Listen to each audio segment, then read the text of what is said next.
Let's go back, way back. Before colonial lines, before borders were drawn by European hands, before they shrunk Africa to fit their narrative. Because there was a time when the entire continent wasn't called Africa at all. It was called Ethiopia.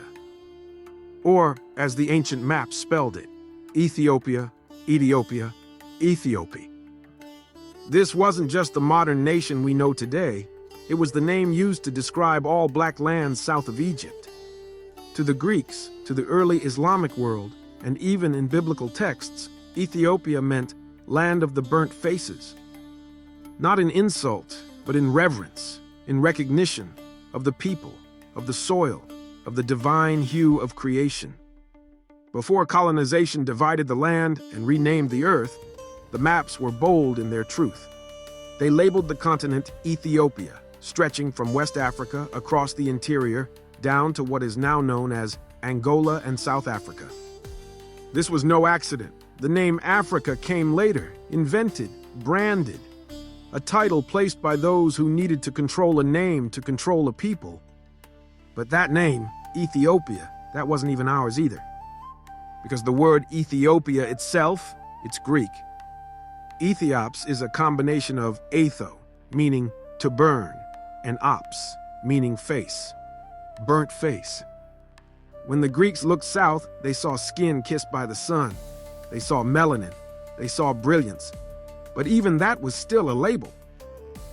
Because the people of that sacred land, they never called themselves Ethiopia, just like they never called themselves African. They had names long before the colonizers pulled out pens and drew lines across the soil. Africa is not Africa. Not truly. That name didn't rise from within the earth. It came from beyond it. From Roman tongues, from Latin maps, from Ifriqiya, a label, a foreign stamp. And when they renamed the land, they didn't just rename geography, they renamed identity. They said, "You are African." And we accepted it, not knowing we were more, because we were never just a continent, we were kingdoms. We were sovereign before subject. We were sacred before slave. We were Ta-Meri, the beloved land. We were Cush. We were If. We were Ta-Seti, Alkebulan, Nok, Aksum, Mzansi. We were many names, none of them Africa. They shrunk our land on maps and our names in language. But truth don't die. It waits for those who listen, for the ones who remember. Because when you know where you come from, you walk different, you speak different, and nobody can name you but you. This is what decolonization really is. It's not just about land, it's about identity, about soul recovery, about remembering what was never supposed to be forgotten. They buried our names under centuries of ink. But the soil remembers, the ancestors remember. So the next time someone says, Africa, look deeper. Because once, all of this was Ethiopia, and even that was too small to hold the fullness of who we were. The real names were older than ink. They were sung into the trees, danced into the drums, etched in spirit. They were never meant to be lost, only hidden, waiting to be found. You are not African. You are not the name they gave you. You are the legacy of kings, queens, builders, and visionaries, of those who mapped the stars and understood the soul's journey through death and rebirth.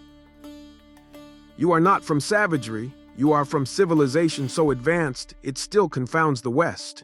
You come from brilliance, and now you rise from amnesia. This journey, it's more than history. It's destiny. It's not about nostalgia, it's about healing. Because healing starts with truth, so speak your truth. Trace your bloodline not just with DNA, but with rhythm, spirit, vibration. Don't let a modern map define you. Don't let the colonizer's dictionary be your only language. Say your name. Say your people's names. Say the names the wind still remembers. Because you are not a product of slavery. You are the interruption of it. You are not the sum of oppression. You are the proof that it failed. You are what survived, what thrived, what refused to die. You are not just a descendant, you are a continuation. So rise, speak, create, teach. And never again let anyone shrink your continent, your identity, or your spirit. Because this time, your voice is the map, and it points home, and even deeper still. Long before Africa, long before Ethiopia, long before ink met paper, the land had other names. Names passed down through vibration and breath. In Kemet, the name for the sacred land was Ta-Meri, the beloved land. It was also called Ta-Neteru, the land of the gods. And most importantly, Kemet itself meant the black land, referring not only to the fertile soil of the Nile but to the people, the origin, the divine blackness of creation. Ta-Seti, land of the bow, was one of the earliest regions, believed to be older than even Kemet itself. It was located in what is now known as Nubia. This land was powerful, spiritual, and deeply connected to the foundation of civilization. Further south and west, the Yoruba people of modern-day Nigeria never needed Africa. They had Ile-Ife, the city of creation, where the gods descended. In their cosmology, the world began there. To the Zulu, the land was Mzansi, a term of deep cultural meaning. And to other Bantu-speaking peoples, the land was known by names tied to water, sky, ancestors, and harmony. Even the ancient Phoenicians, traders and seafarers of great power, referred to parts of the continent as Africa. But even they were drawing from Berber terms like Ifri or Afar, which meant cave or land of the caves. Yet even then, these were regional identifiers, never meant to name the entire continent. The word Alkebulan is said to be one of the oldest indigenous names for the land, meaning Mother of Mankind or Garden of Eden.